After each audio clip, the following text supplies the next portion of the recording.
Bom dia, Sônia. Bom dia. Tudo bem? Certinho. Então tá bom. Vendo Leonardo. Esperar aqui o pessoal chegar pra gente começar.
Bom dia, pessoal.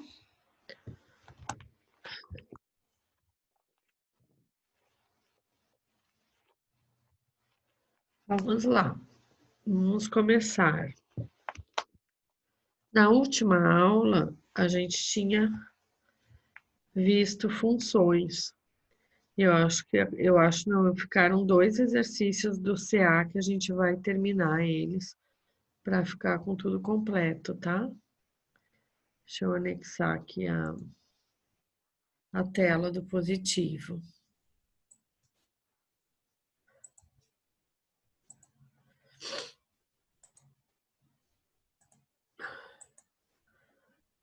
Aqui, ó. Lembram desse exercício aqui? De funções do salário fixo do vendedor em relação à comissão de vendas que ele tinha? Deixa eu pegar aqui.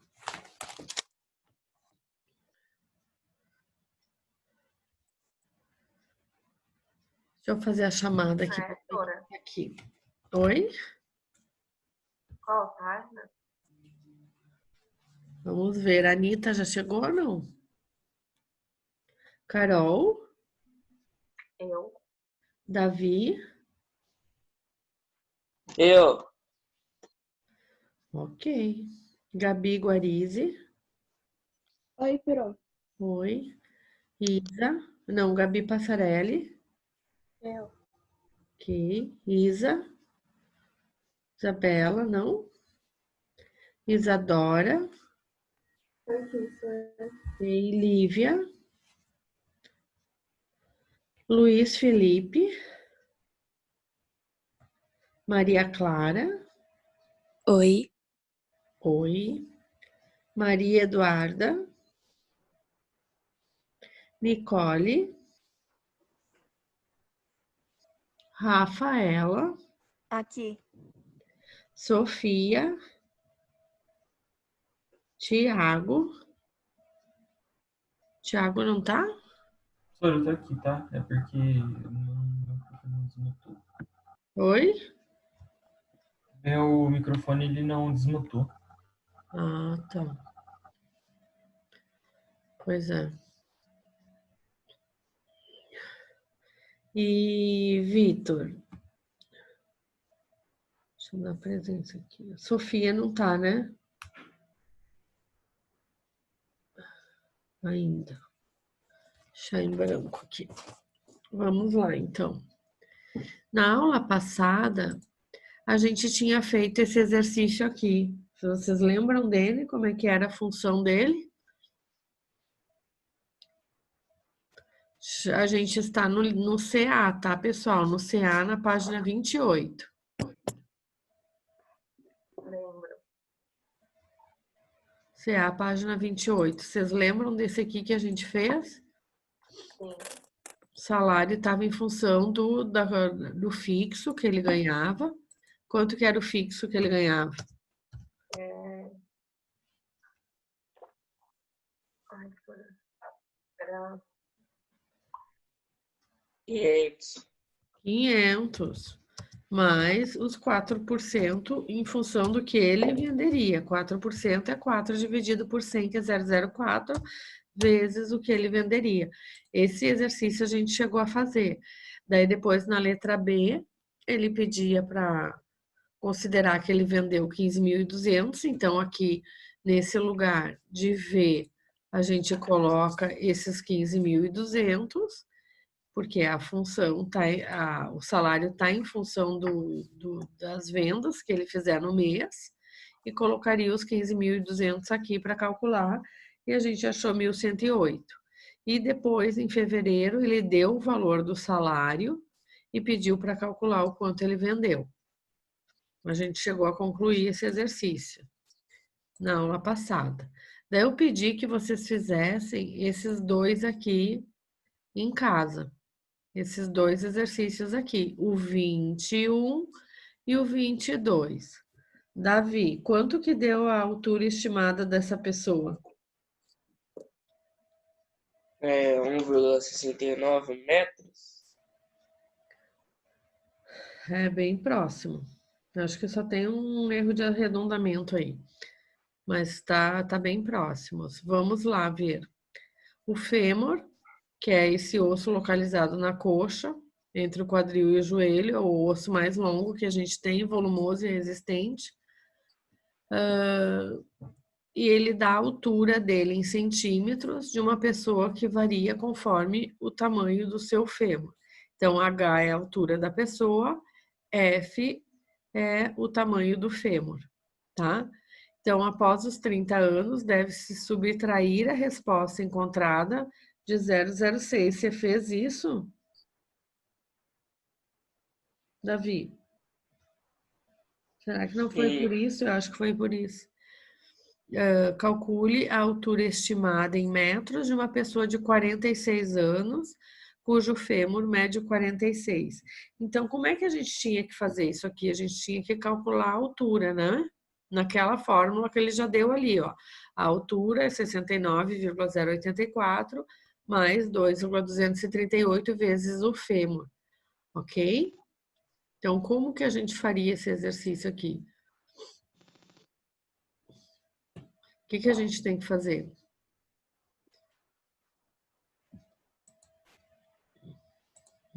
Qual que é a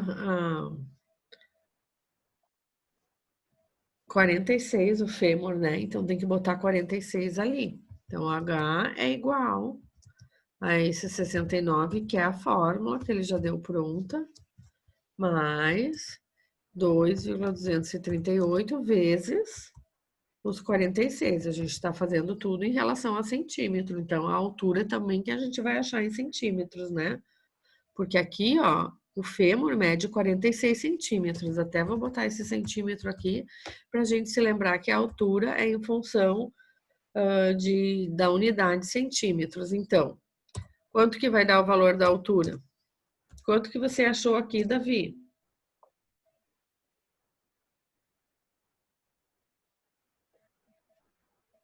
Davi, você sumiu. Eu fiz diferente. Por quê? Me conta como diferente. Eu fiz 46 menos 30, que é os anos. Que daí você achou 16. Aí fez. Aí eu fiz 16 vezes 0,06. Certo. Deu 0,93 centímetros. Aí depois eu pus 46 centímetros. Aí vezes 0,96 centímetros deu 45,04 centímetros. Aí eu pus na fórmula, no final, 45,04 centímetros. Entendi, mas ó, essa parte que você fez 46 menos 30, ok, tá certo, porque você tem que calcular a diferença, né? Porque aquela fórmula lá, ele diz que após os 30 anos tem que subtrair 0,06, aí depois ele fez 16 e 0,06, e subtraiu. Só que eu subtrairia dessa resposta que eu acharia aqui. Mas dá a mesma coisa, viu, Davi? Teu jeito Aham. também tá certo. Mas, deixa eu ver quanto que dá isso aqui, já que ninguém tá me ajudando. Ó, vai dar 69,084 mais 102, que é o resultado dessa multiplicação aqui. Tá, pessoal? Esse 102,948 é porque eu fiz 2,238 vezes 46. E daí eu somo esses dois resultados, mais 69,084, e dá 172,032. Só que eu não posso considerar só essa fórmula. Eu até sei que a altura de uma pessoa varia com o tamanho do fêmur, ou seja, essa fórmula aqui se aplica. Só que tem essa observação aqui embaixo que diz assim: após os 30 anos, deve-se subtrair da resposta encontrada 0,06 centímetros para cada ano que ultrapassar essa idade. Então, quantos anos tem a pessoa do exercício? 46. Então, a primeira coisa que eu tenho que fazer é 46 menos 30 para saber quantos anos eu vou ter que considerar, porque para cada ano eu tenho que descontar 0,06. Então, quantos anos se passaram? 16 anos, 16. concordam? Porque diz assim, ó, após os 30 anos, deve-se subtrair da resposta encontrada 0,06 para cada ano. Então, a primeira coisa que eu tenho que fazer aqui agora é fazer 16, que é a diferença dos 30 anos para frente, vezes o 0,06, que foi o que o Davi também fez, que vai dar 0,96 centímetros. Ok? E daí sim eu vou descontar do resultado que eu encontrei. Deixa eu subir isso aqui, senão vocês não vão enxergar nada.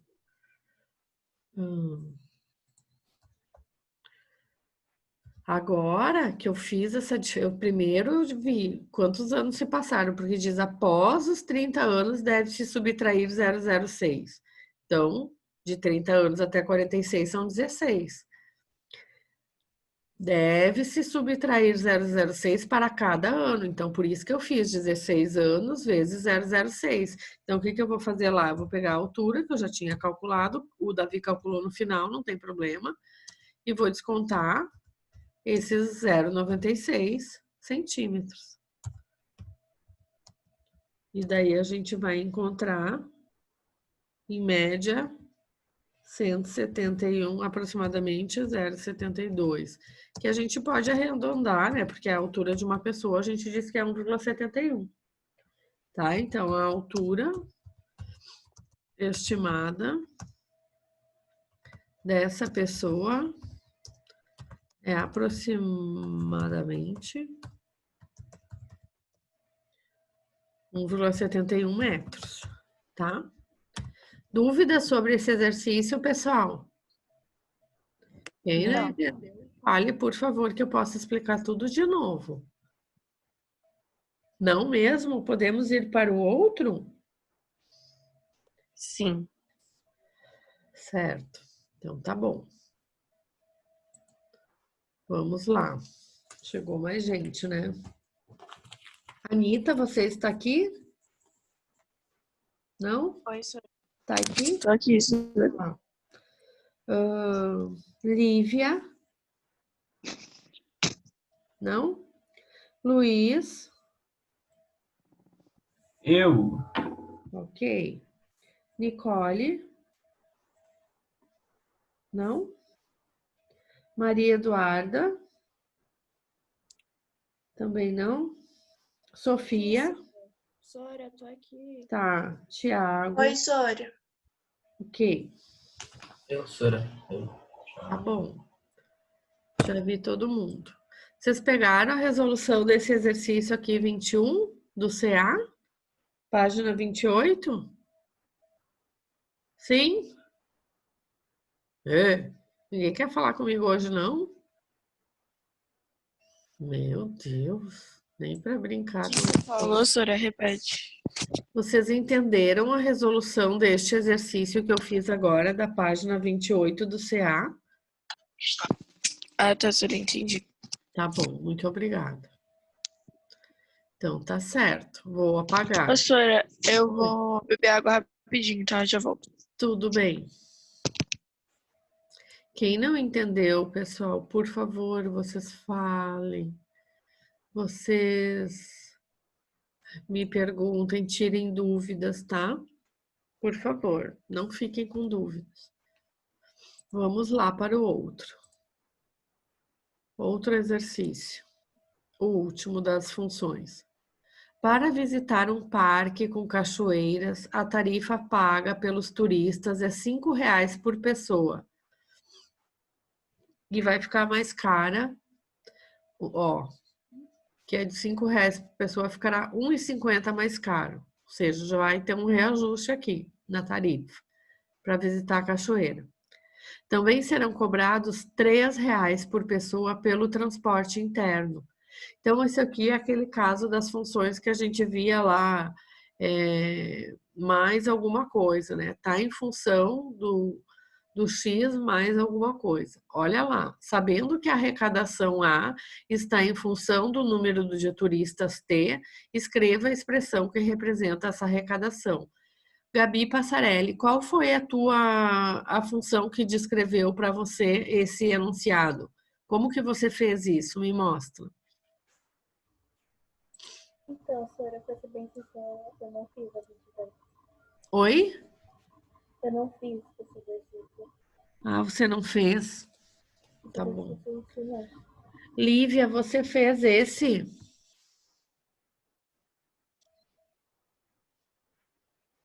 Lívia? A Lívia não tá, né? Oi, Sora. Ah, tá, tu tá aqui, ainda bem. Como que a gente pode escrever a arrecadação em função do número de turistas?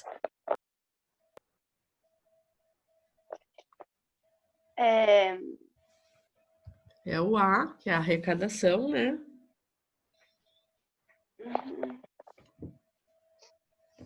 Não sei, Sora. Pessoal, vocês não tentaram fazer os exercícios?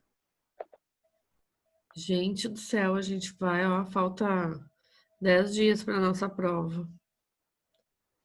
Vocês façam exercícios, por favor. Isa, você fez esse, Isa? Isadora. Ô, Sora, esse foi o que a gente fez junto Sim. no plantão, né? Isso. Uhum. Então, me fala como é que ficou aí. Ficou A igual a 9,50, porque somou os R$ 5,00 mais uns Então, vamos 56 formar esse reais. 5,50 primeiro, Isadora, só um minutinho. Então, olha lá, pessoal, R$ 5,00 é o preço do ingresso. Que mais, Isa? A taxa de 1,50, que vai ficar mais caro, Isso. e os R$ 3,00 pelo transporte. E R$ 3,00 do transporte interno, exatamente. Então, quanto que vai ser o preço dessa bagaça aí da cachoeira? R$ 9,50. R$ 9,50, muito bem. Então, a gente já sabe que por turista, para entrar lá dentro, vai ser R$ 9,50, tá? Então, como que vai ser a arrecadação desse lugar aí, desse parque? Ficou A arrecadação igual vai a estar em 9. função do número de turistas. A gente até poderia escrever assim, ó. A arrecadação está em função do número de turistas. Oh, droga. Aqui, peraí. Assim, tá? Quanto que vai ser a arrecadação, então, Isadora? A igual a 9,50 vezes T. Vezes T. Por quê, pessoal? Para mim saber quanto esse parque arrecadou, vai estar sempre em função do número de turistas. Se não aparecer nenhum turista lá, ou seja, se o número de turistas for 0, quanto que vai ser a arrecadação? Quanto que vai ser a arrecadação se o turista não for nenhum turista? Nenhuma. Não vai ter Nenhuma, vai ser arrecadação. 0, porque 9,50 vezes 0 é 0. Agora, se aparecer um turista lá, eles vão arrecadar 9,50. Se aparecer 2 turistas lá, vai ser 19 e assim por diante. Porque sempre vai estar em função. Isso aqui eu estou fazendo a mais, tá? Não precisava. O que tinha que achar era essa fórmula aqui, ó. A arrecadação, desculpa, é 9,50 vezes o número do turista, que é o que todas essas informações para a gente chegar nisso aqui, elas estão no enunciado. Porque ele fala lá, ó, para visitar um parque com cachoeiras, a tarifa paga pelos turistas é de R$ 5,00 por pessoa e ficará mais cara, mais R$ 1,50. E ainda tem a taxa lá de transporte interno, que é R$ 3,00. Então, sabendo que a arrecadação está em função do número de turistas, escreva a expressão que representa a arrecadação após o reajuste. Se me dissesse antes do reajuste, não entraria esse 5,50, seria 8 vezes T. Só que, como dizia, após o reajuste, eu tenho que considerar aqueles 1,50 a mais. E isso aqui eu fiz a mais, para vocês verem que a arrecadação está em função do número de turistas. Isso é funções, é isso que a gente estudou nesse capítulo. É um resultado estar em função de outro, existe uma dependência aqui, ok? Certo? Tá bom, Certo. então. Certo. Entendemos que sim. A Anitta tinha me pedido para apresentar a geometria do táxi de novo. Você quer apresentar, Anitta? Oi, Sora. Desculpa, meu microfone tá meio ruim. Tá. Pode ser eu conseguir recuperar Então, o peraí. arquivo que eu gosto e tal, mas Certo. posso Deixa eu apresentar só de novo. fechar aqui, senão você não vai conseguir compartilhar. E depois Tá bom. a gente vai para o nosso último assunto, que é probabilidade, tá? Pessoal, todas as quartas-feiras tem plantão. Quem tem dúvida, por favor, entre no plantão. Semana que vem é a nossa prova, nossa avaliação. Pode bem compartilhar, Sora? Pode, aham.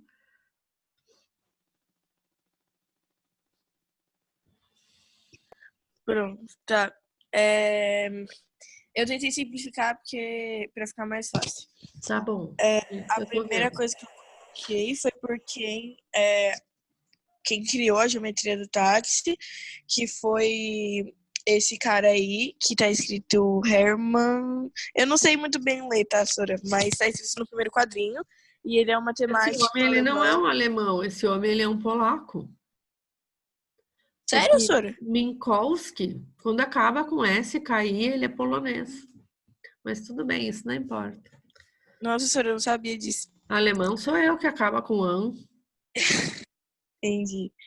Tá, e ele foi um matemático, tá? A gente ignora a parte de alemão e a gente só deixa que ele é um matemático. Tá bom. Aí eu coloquei também que a geometria do táxi ela serve para medir a menor distância de um ponto para o outro, considerando as curvas, os trajetos e os atalhos, assim como o GPS. E ela se diferencia de outras técnicas assim usadas para medir as distâncias por causa disso, porque ela considera as curvas, os trajetos e os atalhos. Muito bem. Essa é a diferença dela. Aí no quadradinho amarelo eu coloquei a fórmula, né, que você usa para calcular, e como usar a fórmula eu coloquei no quadradinho rosa. Então, assim, quando você sempre tem 2 pontos, o início da corrida e o fim. E aí você só vai precisar substituir isso na fórmula. Então, você só substituir na fórmula. Eu não vou ler tudo do quadradinho Não, rosa, tudo porque senão bem. vai ficar muito confuso. Sim. Mas o quadrado rosa está explicando como aplicar os números em si, né, na fórmula. E é isso. Porque quando a gente está num determinado ponto, que nem ali ele escreveu, ó, o ponto 3, 5, né? O x é 3 e o y é 5.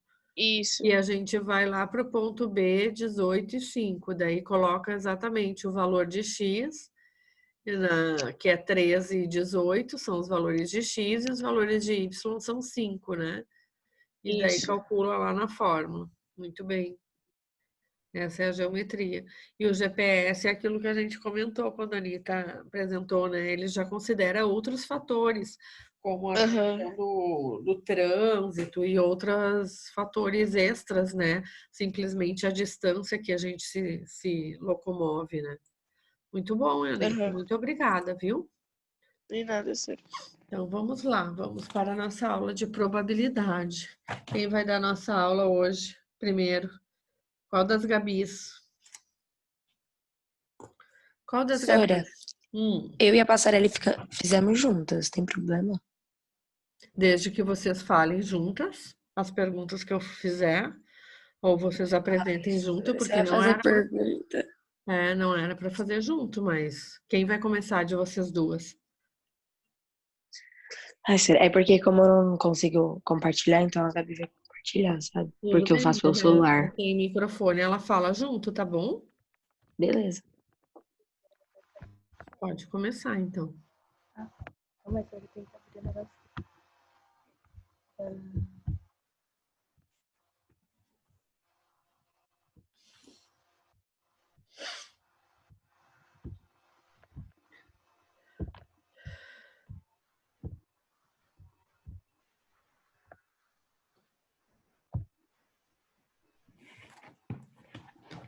Deixa eu só fazer uma introduçãozinha aqui nesse assunto antes de vocês começarem.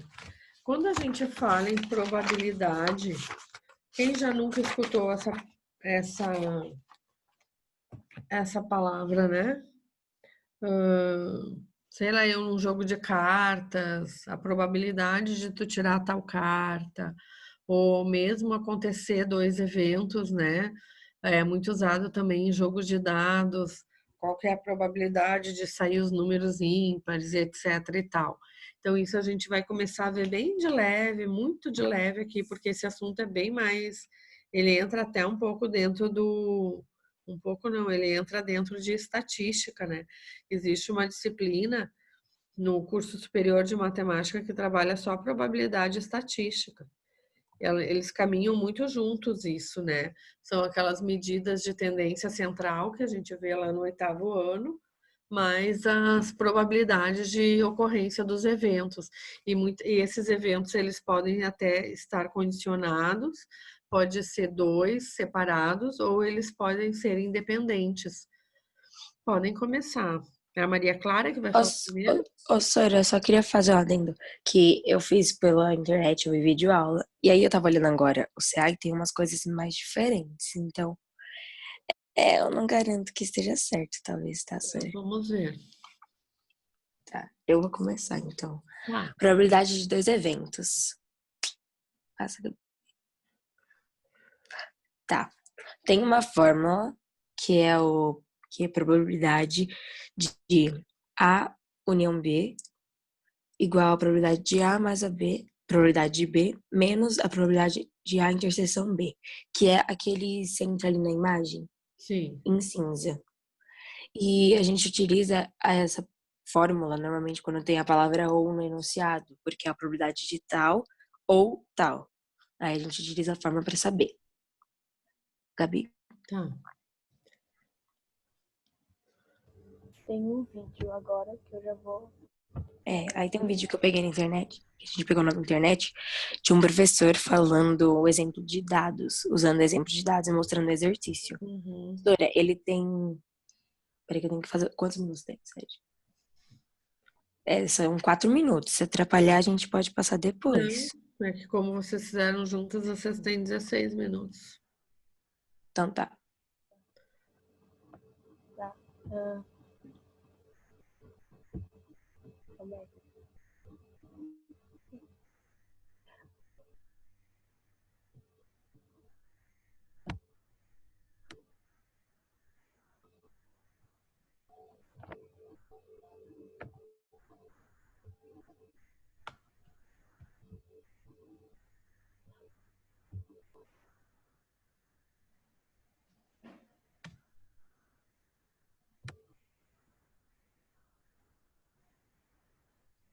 Gabi, tá sem som. Vocês Tá não sem vão, som? eu ia dizer, tem que Tá comentar, sem né? som? Ué. Desligação do som. Mas pode explicar, Gabi, não tem problema. Tá, Sora. No vídeo, basicamente, ele explica como usar aquela fórmula que a MC tinha falado no slide anterior. Ele vai fazer o passo a passo de como usa a fórmula e ao longo do vídeo eu vou explicando qualquer coisa. Tá, mas qual que é esse exemplo que ele está citando aí? Só para a gente entender melhor. Ele está usando o exemplo do dado. Tá. Ó, o exercício é o seguinte: 2 dados são lançados simultaneamente. Qual a probabilidade de sair uma soma 6 ou 2 números iguais? Tá.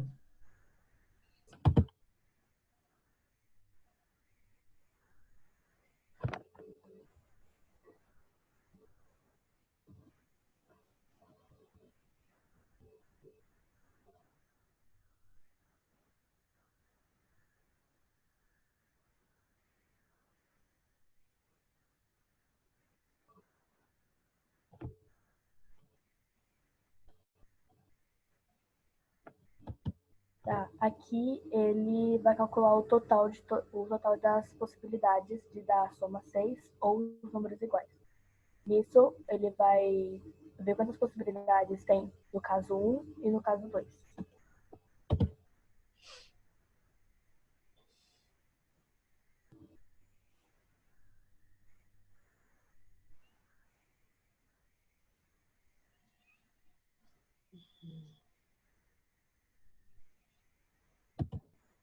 Ele colocou o número 6 porque cada dado tem o número 1 a 6. Então, são 6 possibilidades em cada dado. Com isso, ele chegou no número 36, porque ele multiplicou. Uhum.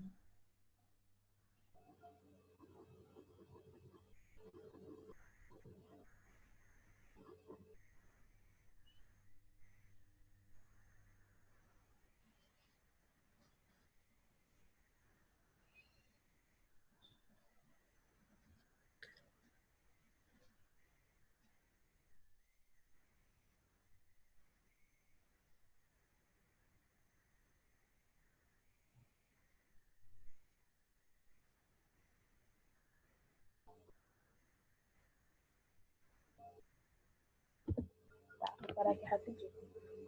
O A vai significar todas as possibilidades de dar soma 6. Com isso, ele vai juntar todos os números que dão soma 6. No caso ali, por exemplo, 1 em um dado, 5 no outro, juntando dá o número 6. E ele faz isso, depois 5 e 1, porque seria outro tipo de possibilidade. E com isso ele vai fazendo. Quantas possibilidades ele vai ter de fazer isso? Não são muitas não, Sara. Ó, Quantas possibilidades de resultados dá com 2 dados? 5, só dá 5 ali. Não, com os 2 dados. Eu posso ter quantas possibilidades de resultados, no geral, independente do valor?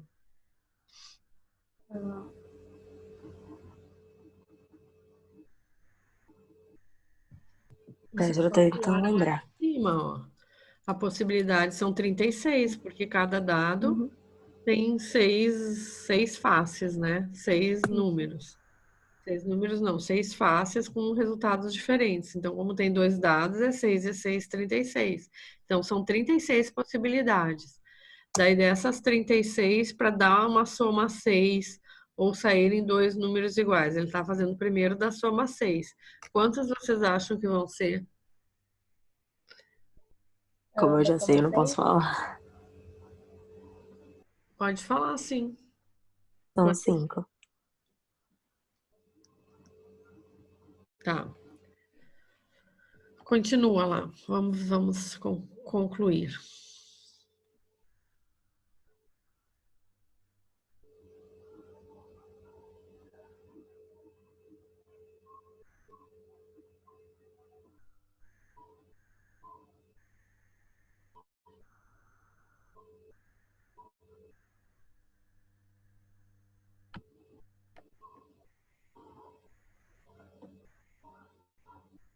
Cinco sobre 36, que é o total de possibilidades que 2 dados podem dar de resultado. agora ele vai usar o caso a letra B vai representar os números iguais. Quantos números tem um dado? 6. 6.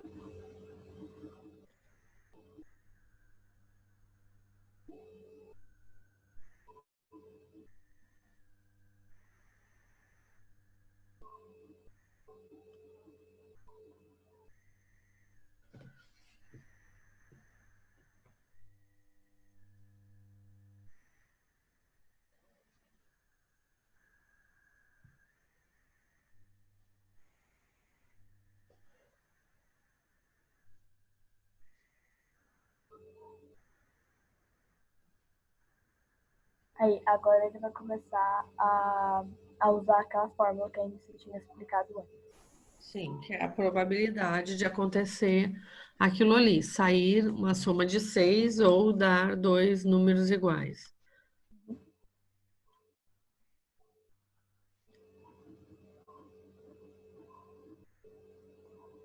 Ele vai calcular a interseção agora para conseguir deixar a fórmula completa.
Tá, Sora.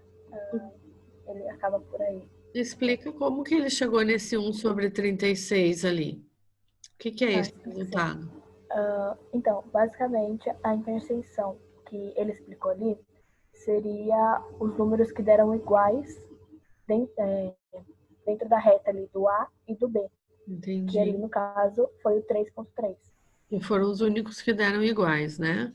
Então, daquelas Aí, isso 36 seria a interseção. possibilidades calculadas lá na frente, apenas uma vai se repetir dois números iguais. Vocês entenderam, pessoal? Porque a pergunta era essa, né? Qual é a probabilidade de sair uma soma 6 ou dois números iguais? Dois números iguais, só o 3 e o 3. Então, sobre aquelas 36 possibilidades que os dois dados dão, dá 1 sobre 36. E eu sempre vou ter que descontar. Muito bem. Tá certo. Ok, obrigado. Gabi, Professora, fala, Maria Clara. a gente não falou sobre a probabilidade condicional e nem a Não, independente. era só essas duas Era mesmo. só essa? É, Ai, que susto, professora. Era só essa. Tá? Eu queria agora a Gabi Guarizi. Oi, Pro. Oi. Vou colocar aqui, peraí.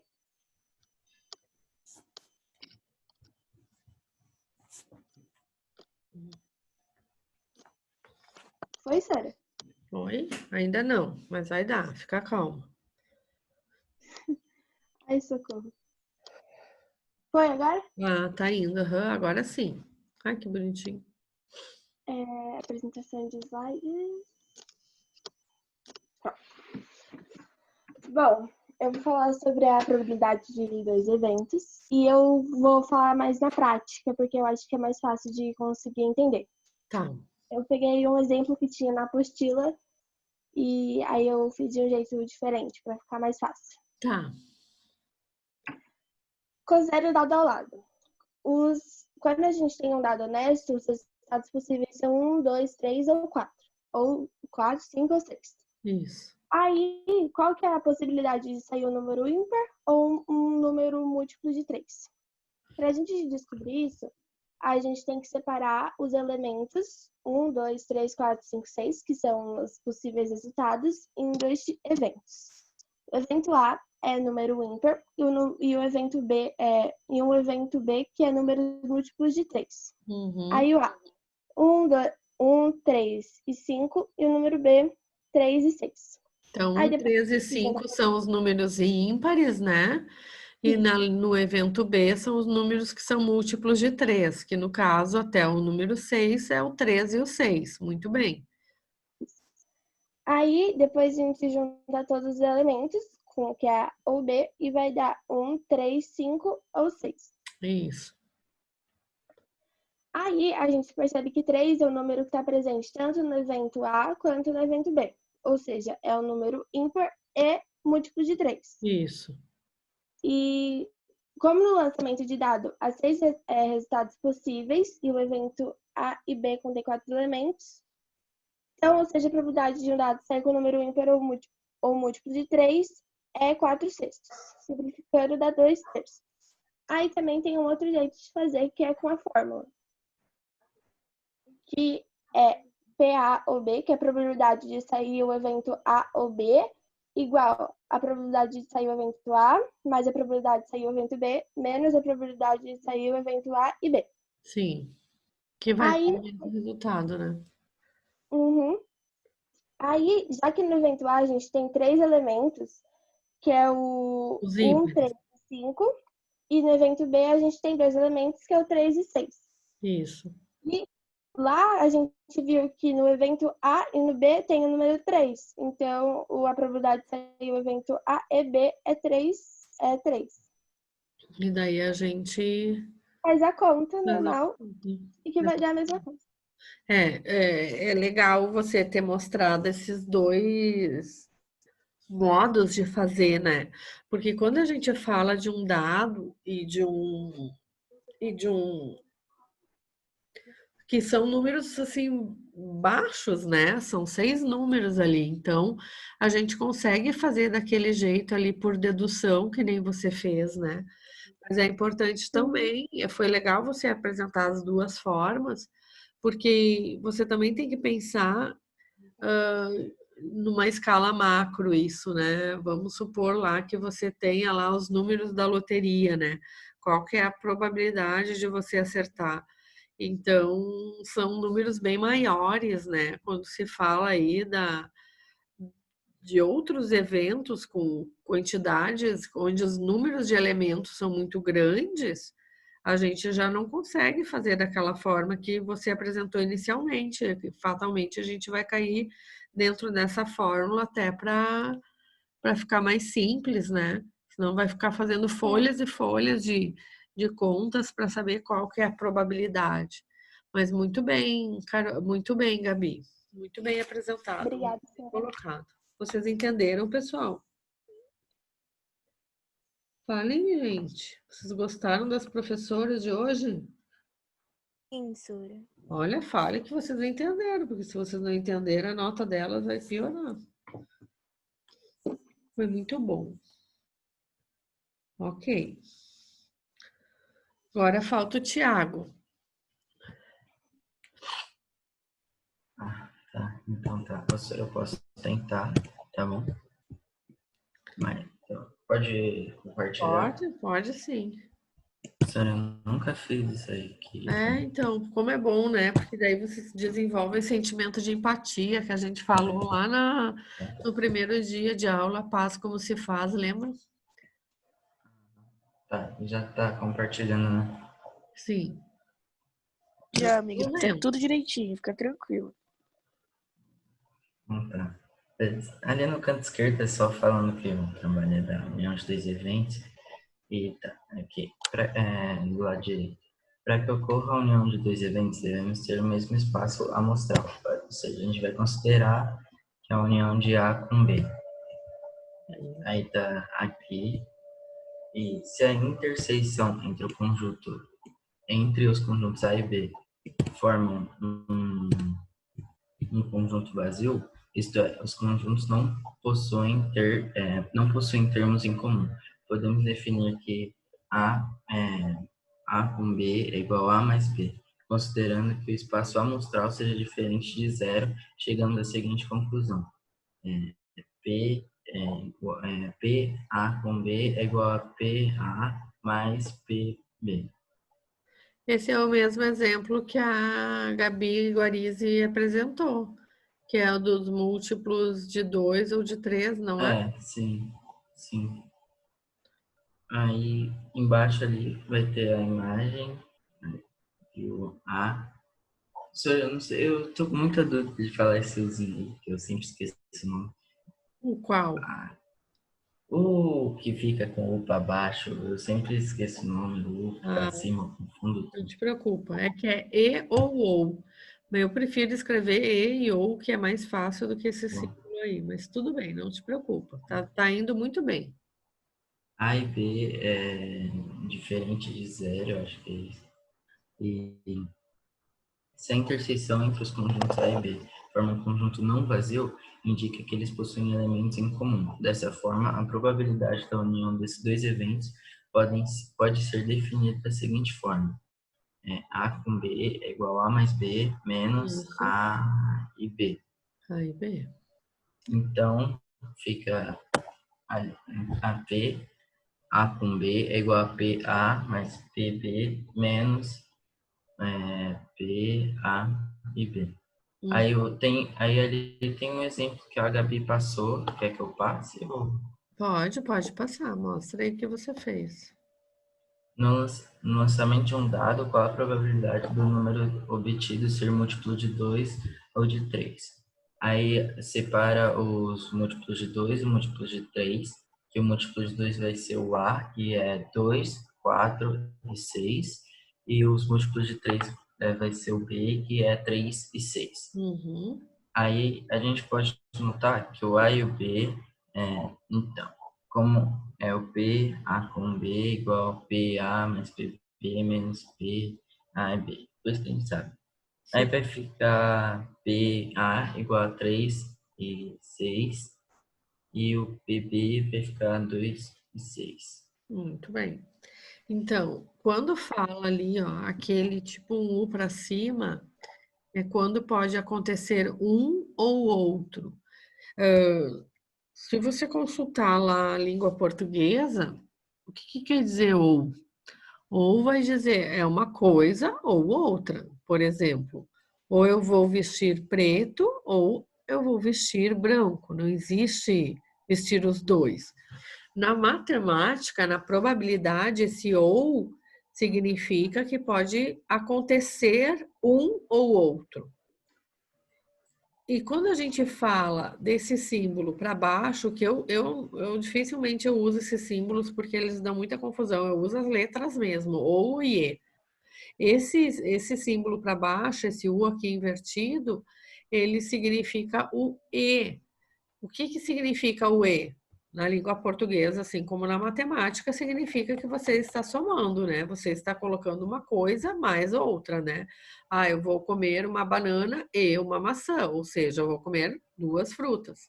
Então, esse E significa uma soma. Ou seja, nessa probabilidade acontece justamente isso. O que é essa última expressão da fórmula com esse símbolo para baixo? Significa o E. Qual que é a probabilidade de A e B acontecerem juntos? É quando acontece o número 6, né? Porque o 6 é múltiplo de 13 e de 2. Então, uma vez só que aconteceu deles saírem juntos. Então, na probabilidade de dois eventos concluindo, o que a gente tem? A gente tem que considerar que pode sair um ou o outro, menos aqueles dois que podem sair o mesmo, que podem sair juntos no mesmo resultado. Então, vamos lá. Eu posso usar branco ou preto, né? Eu vou lá escolher meu look de hoje. Pode ser branco ou preto, menos o que vai sair os dois juntos, entendeu? Então, claro, por isso que eu digo, quando os números, os elementos são baixos, a gente pode pensar que nem aquela primeira forma que a Gabi apresentou ali, de um raciocínio mais lógico. Agora, quando você tiver um número de elementos muito grande, Daí você já começa, sabe, a se complicar, e daí você coloca nessa fórmula e fica tudo bem. Mas está muito bom, Tiago, muito obrigada, viu? Então, agora a gente vai lá para o nosso livro fazer um entendimento disso aí, tudo que a gente viu agora, tá? Então, vamos lá. Já que a gente teve essa introdução, a gente vai para a página 36 do livro, tá? Vocês peguem aí o livro didático e eu pego o meu aqui, que acho que eu nem abri ainda porque eu estava no CA. Mas eu abro aqui rapidinho. Então, livro didático, página 56.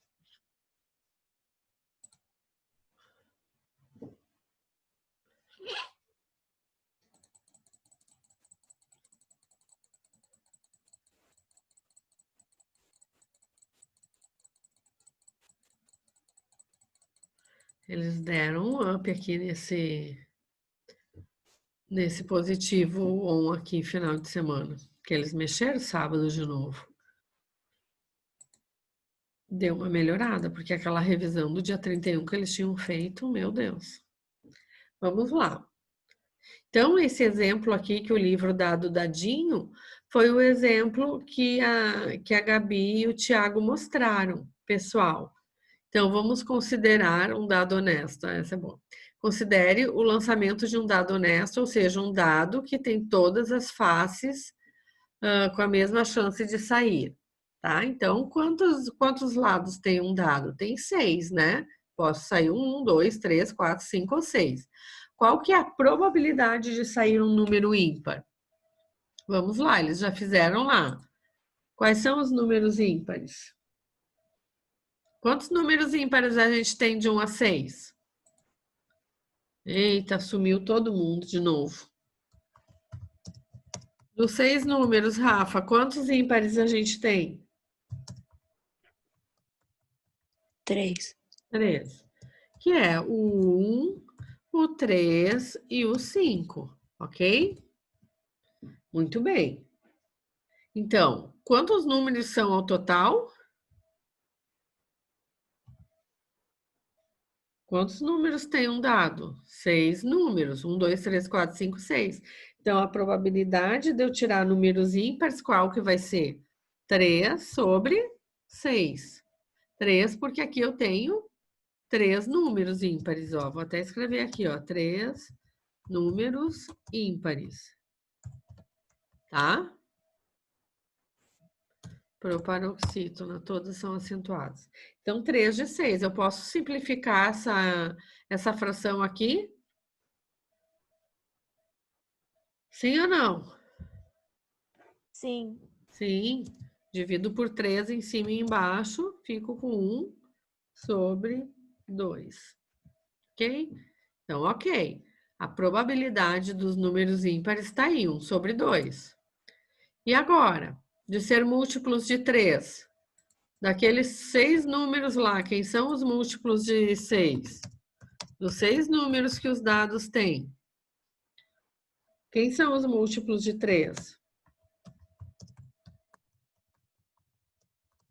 Quem são? O 3 e o 6. Né? Que estão na tabuada do 6. E aí? Qual que vai ser a probabilidade, então? Que eu tenho 2 números, né? 2 números que são múltiplos.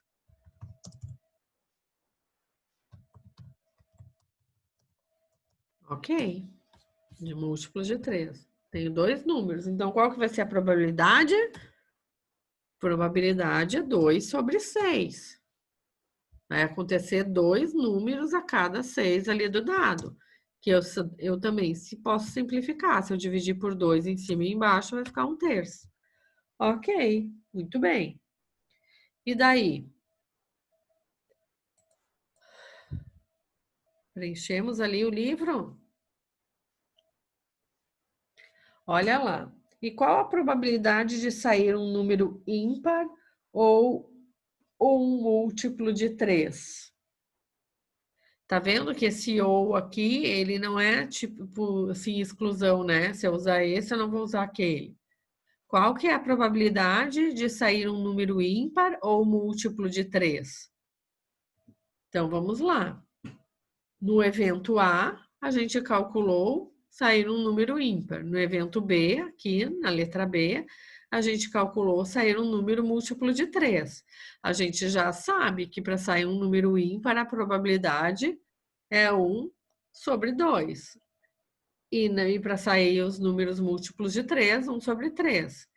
Então, como que a gente pode fazer agora? Posso apagar esse aqui da letra A e da letra B? Sim. Ok. Deixa eu fechar esse tracinho aqui para mim subir aqui para vocês. Então, a gente pode escrever os elementos correspondentes a cada evento entre chaves e separados por vírgula. Então, o evento A, quem que eram? Eram os números ímpares. Então, eu escrevo 1,3,5. E no evento B, eram os números múltiplos de 3, que são o 3 e o 6, daqueles 6 números lá. Ok? Então, do mesmo modo, a gente escreve evento A ou B, sair um número ímpar ou um múltiplo de 3. Essa é a nomenclatura que a gente escreve. Por isso que a gente está estudando aqui a probabilidade da união de dois eventos. Olha lá isso aqui agora como é importante, ó. Antes de escrever, aqui tá, ó. Antes de escrever os elementos do evento A ou B, ou seja, evento que ocorre com um número ímpar ou múltiplo de 3, vamos entender melhor o uso dos conectivos ou e e. Tá? Então, aqui tá bem explicadinho, ó. A ou B, A e E, tá? Então, a gente tem que prestar bastante atenção aqui, ó. Quando uma pessoa diz, hoje eu vou andar de bicicleta ou assistir um filme, eu já teria, assim, ó, eu acertaria a probabilidade de responder essa pergunta se vocês me fizessem. Geralmente, ele está afirmando que fará apenas uma das duas coisas, tá? Isso lá pela língua portuguesa, o ou, né? Na matemática, o conectivo ou tem um significado um pouco mais amplo, que é aquilo que eu comentei antes. Ele indica que pelo menos uma das coisas acontecerá, podendo acontecer as duas, tá? Então, sempre na probabilidade, quando você escutar isso ou aquilo, pode acontecer as duas juntas, tá? Então, por outro lado, quando alguém diz, hoje eu vou fazer a lição e escutar música, ele quer dizer que necessariamente fará as duas coisas. Então, quando tem e, é porque sempre vai ter os dois eventos junto. Quando tem ou, o que significa? Que pode ser um ou outro, ou pode acontecer os dois juntos, ok? Mas quando tem e, é certo que vai acontecer os dois juntos. Essa que é a diferença. Então, olhando lá aquele exemplo do dado, quando a gente escreve A ou B, ou seja, eu tenho os números múltiplos de 3 e os ímpares, pode ser um ou outro ou os dois. Agora, quando eu escrevo A e B, é por isso que elas viram lá, acho que foi a Gabi que apresentou, quais que são que acontecem juntos. Ah, é o 3. Então, o P, A e B vai ser 3. A probabilidade de acontecer os dois juntos, quais que são? É o número 3 aqui no caso dos dados. Os outros pode acontecer ou não juntos. Entenderam, pessoal? Falem comigo, por favor. Então, aqui tá bem a nomenclatura. Tá dando para entender, sim. Tá. Então, aqui tá bem a nomenclatura bem certinho. Daí, ali tá as contas que a gente fez, né? O lançamento de 6 resultados possíveis de um dado, né? Contém 4 elementos. A probabilidade de sair um número ímpar ou múltiplo de 3 é 4 de 6, que é, simplificando, 2 de 3, tá? Então, PA, que é essa nomenclatura que a gente acha. Que é P? entre parênteses a probabilidade de ocorrer o evento A. O que é P de B? Probabilidade de ocorrer o evento B. Quando tem probabilidade entre parênteses A ou B, é a probabilidade de acontecer o evento A ou o B. Lembrando que pode ocorrer os dois. E quando a gente escreve P, A e B, é a probabilidade de ocorrer necessariamente o evento A e B junto, certo? Então, lembre-se que para o evento A ou B, consideramos todos os elementos, porque pode ser um ou outro ou os dois.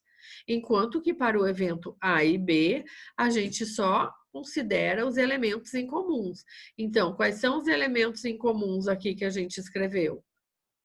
É o 3. Nesse caso aqui dos dados, apenas o 3 a gente tem em comum. Então, o P, A e B vai ser 3. Tá? Então, quando eu tiver A e B, deixa eu anotar aqui para vocês anotarem aí na apostila também de vocês. Aqui vai ser...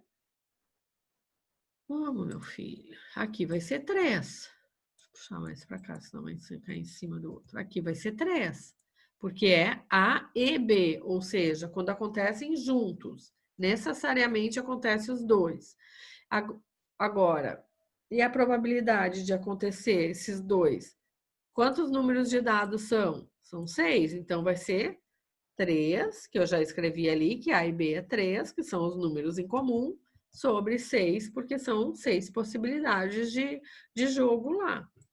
Então, isso é o que eu fico.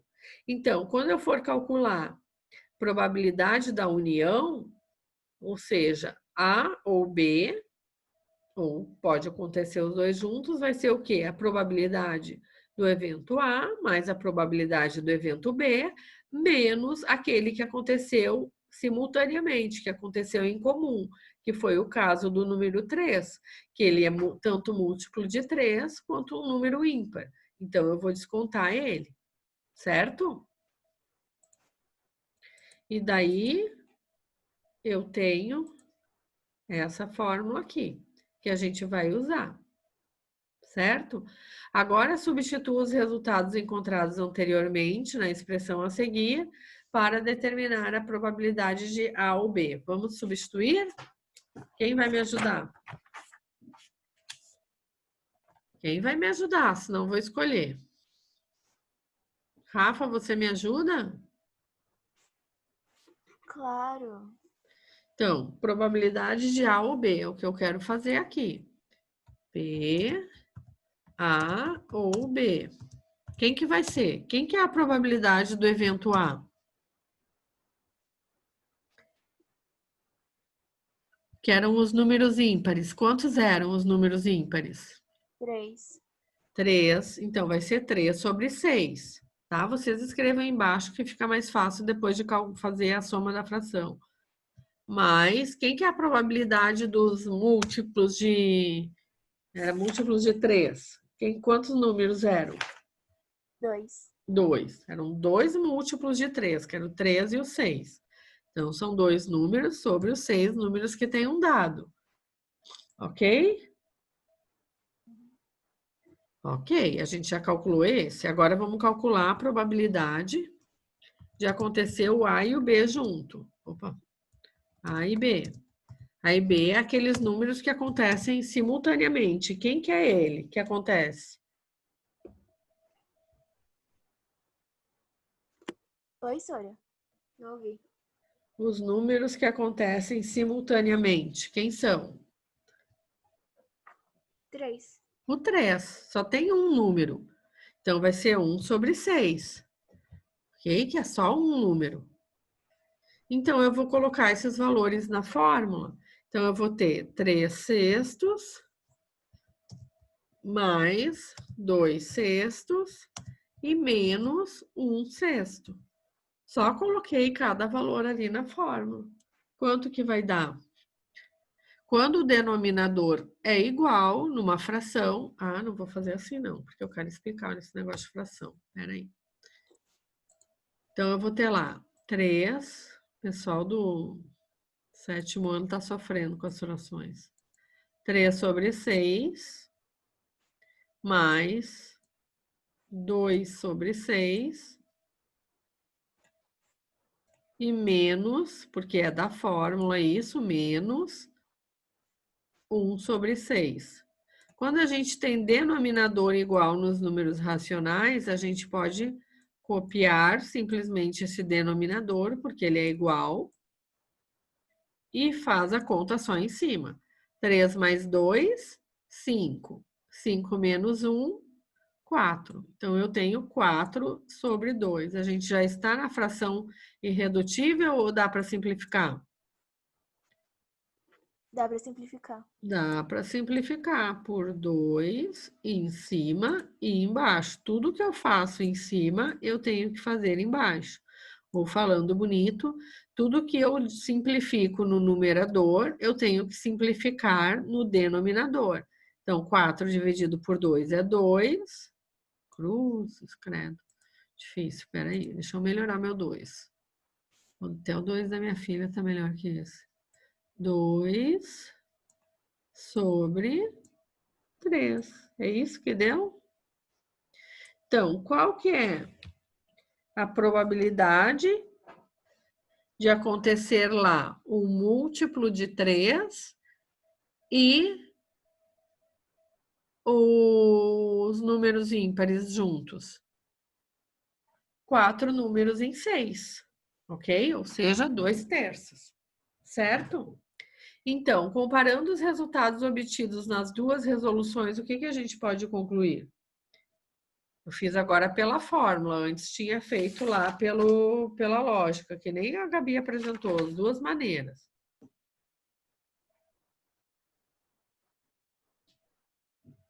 Ai, meu Deus, estão dormindo. Acorda, povo de Deus.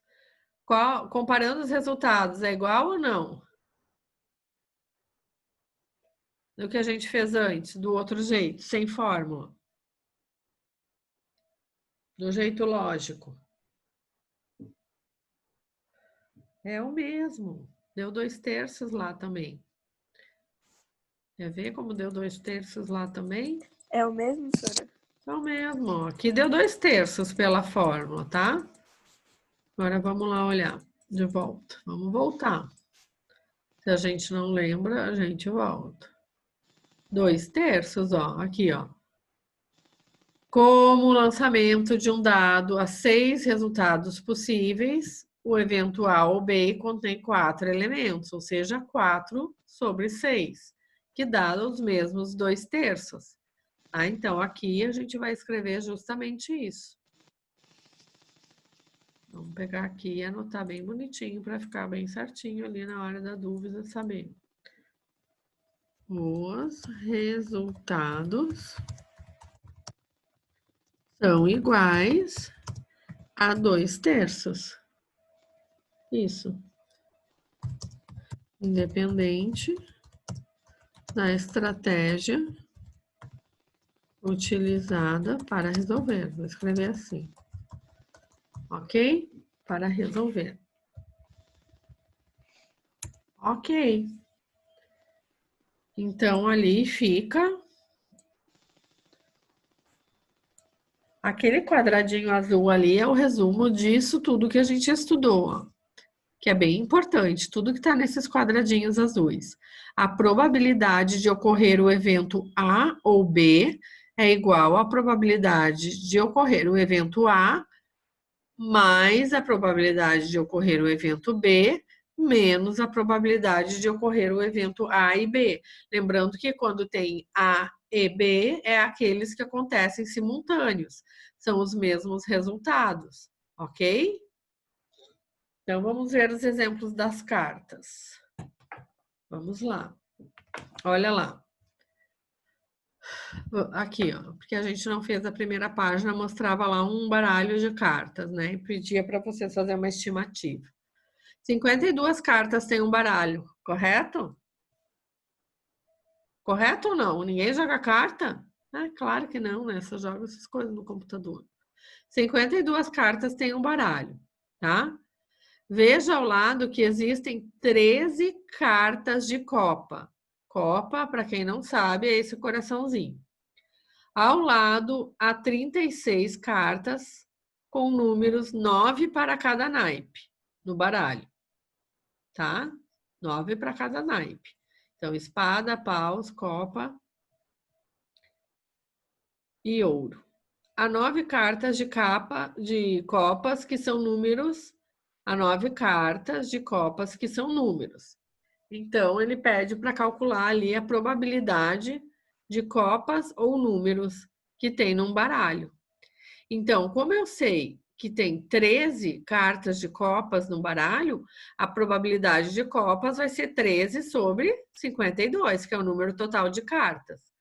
De números, vai ser 36 sobre 52, porque ao todo tem 36 cartas, tá? Então, menos qual? Quais que são as que repetem? 9 para cada naipe. Então, vai ser menos 9 sobre 52. E daí, eu fazendo aqui a conta, 36 mais 13 dá 49, menos 9 dá 40. 40 sobre 52. E simplificando, vai dar 10 sobre 13. Então, a probabilidade de ser uma carta de copas ou um número é aproximadamente 77%. Por quê? Porque 10 sobre 13 é 0,77. E 0,77 é a mesma coisa que 77 sobre 100. E 77 sobre 100 é 77%, tá? Ok? E agora? E a probabilidade de a carta retirada ser um valete ou um rei? Façam aí, me contem. Nesse baralho de 52 cartas, pessoal, qual que é a probabilidade da carta retirada ser um valete ou ser um rei? Rapidinho, 1 minuto.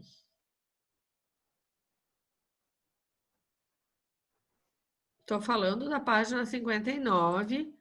Está pedindo para calcular agora, nesse baralho, a probabilidade da carta ser retirada ser um valete ou um rei.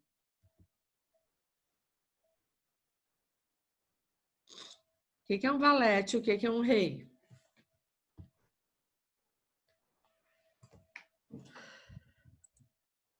Só para lembrar que tem 4 valetes e 4 reis num baralho, tá? Vou escrever aqui, para vocês poderem fazer.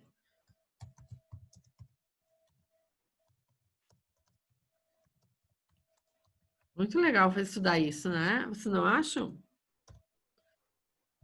Falem comigo, por favor. Vou ficar com Sim, depressão senhora. assim, ninguém fala comigo. Ó, num valete tem 4, num baralho de 52 cartas, a gente sempre vai ter 4 valetes e 4 reis. Então, qual que é a probabilidade do valete? Quem me ajuda aqui? Quem já fez? Davi já fez? Hello? Não. Quanto que é, Davi? Eu não fiz ainda, senhora. Mas olha aqui pro meu. Eu tenho 4 valetes em 52 cartas. Qual que é a probabilidade do valete? Vai ser 4 sobre 52? Perfeito, 4 sobre 52. E a gente pode simplificar, porque 52 dividir por 4. Então, 4 dividido por 4 é 1, 52 dividido por 4 é 13, tá? E a probabilidade do rei, Gabi Guarizi, qual que vai ser? Gabi Guarizi. 4 em 52 também. Eu tenho 4 reis dentro do baralho. Então, também vai ser 1 sobre 13. Oi, Pro. Oi? Ok. Não tava conseguindo desmontar, desculpa. Ok, qual que é a probabilidade de ter juntos o valete e o rei? Valete e o rei juntos? Zero? Zero, né? A gente nunca vai ter 2 cartas juntas. Valete. e rei é 0. Então, a probabilidade, portanto, se eu colocar lá naquela fórmula, eu só vou somar os valetes e o rei. Então, a probabilidade de valete e rei, porque vai ser 0 aquele que eu desconto menos, né? Então, vai ser probabilidade do valete mais a probabilidade do rei menos o dos dois juntos, que nesse caso é 0. Valete e rei. Aqui tá faltando um negocinho. Se a gente colocar agora na fórmula, o que a gente vai ter?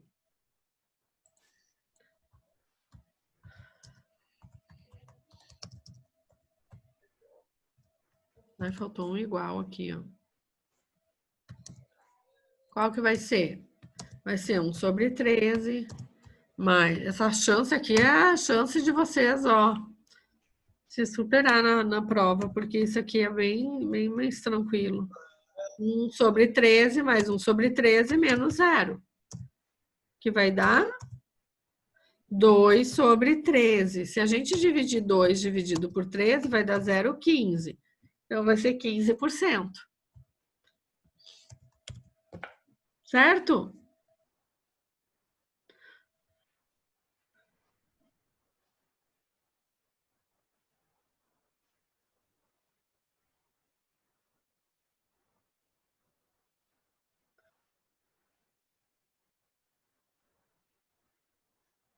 Por que aqui é o valete rei é 0, Gabi Passarelli?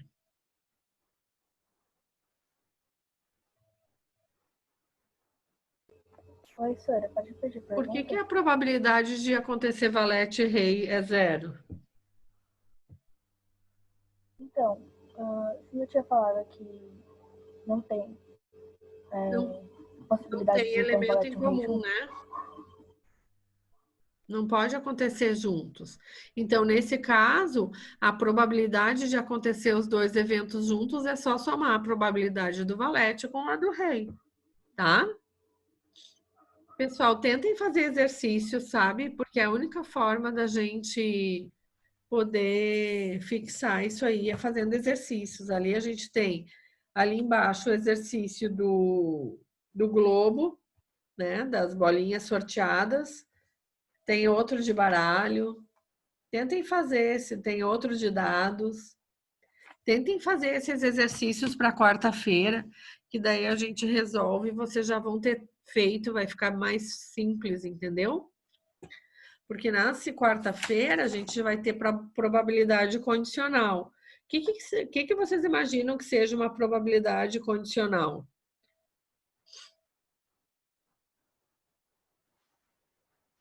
Alguém imagina o que é condicional? Vem de condição, né? Vai ser alguma coisa dependente.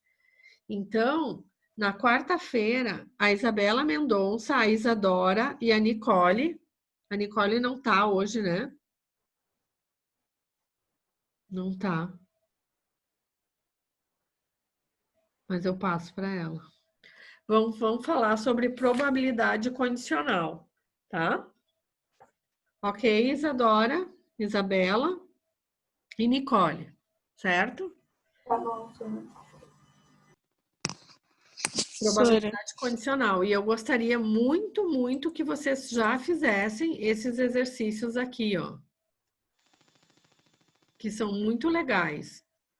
Ó. Que é bem em cima do que a gente trabalhou na aula de hoje, porque depois a gente já vai começar a trabalhar a probabilidade condicional na quarta-feira. Certo? Fala. A minha internet caiu, tá? Por isso que eu saí e entrei de novo. Ah, não tem problema. Então, para a próxima aula, só lembrando, Isadora, Isabela e Nicole, certo? E eu vou tentar falar com o Vitor também, porque senão ele vai ficar sem nota. Porque eu já tentei passar para ele essa de hoje. Eu estou bem preocupada porque ele não tem nenhuma nota no segundo bimestre. Vou tentar passar para ele de novo isso. Tá certo, gente? Dúvidas Sobre Tem uma sua? probabilidade de união. Acharam mais fácil ou mais difícil que os outros conteúdos? Eu achei mais fácil, eu acho. Fácil. Eu também acho. É porque eu já lembrava um pouquinho de probabilidade de outros anos, aí, tipo, ficou mais fácil. Eu também acho mais fácil. Envolve menos contas. Tá bom, pessoal. Podemos encerrar um pouquinho agora, uns minutinhos antes? Podemos. Sim? Dúvidas? Não esqueçam, quarta-feira sempre tem plantão. Entrem lá para a gente tirar as dúvidas, tá? Tem essa e na outra quarta antes da prova, mas não deixem tudo para a última, né? Façam exercícios, pessoal. Façam exercícios, tá bom? Até Tá bom. quarta, então. É. Até. Tchau. Tchau. Tchau.